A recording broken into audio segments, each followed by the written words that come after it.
Most people assume you need to drop a small fortune on a name-brand rotary tool if you want to get any real work done in the garage. But then you come across something like this yellow kit from DEKOPRO, and it makes you wonder if that premium price tag is really just for the logo. Right out of the gate, the first thing you notice is the sheer volume of stuff in the box.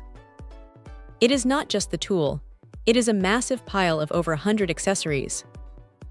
Honestly, it feels a bit overwhelming at first, but having a dedicated spot for every sanding drum, buffing wheel, and cutting disc in that plastic organizer is a nice touch for keeping the workspace from turning into a total disaster zone.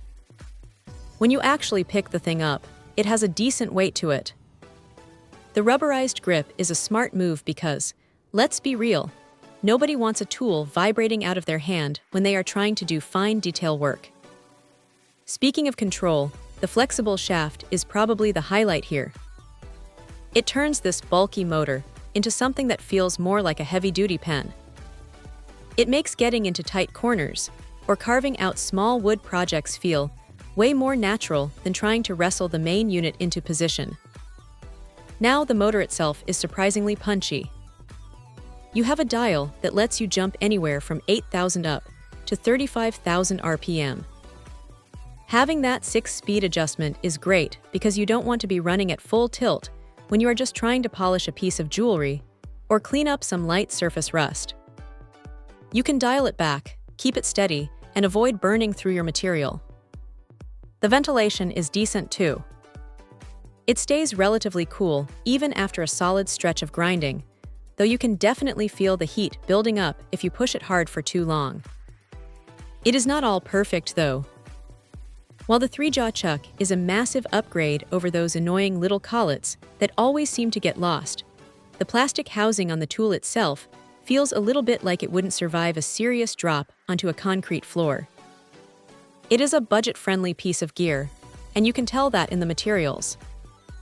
Also, the corded design is a bit of a double-edged sword. You never have to worry about a battery dying in the middle of a project, but you are always tethered to a wall, which can be a bit of a pain if you are working on a car or something that isn't right next to an outlet. Still, for someone just getting into DIY or looking for a secondary tool to keep around for those random household fixes, this thing is a solid performer. It covers all the bases from engraving to heavy-duty cutting without making you feel like you've overspent. It is not going to replace a professional-grade industrial grinder, but for the price, it is hard to argue with the versatility. If you can live with the cord and treat the plastic casing with a little bit of care, it is a surprisingly capable little workhorse that gets the job done. Check out the video description for updated price. And thank you for watching this video.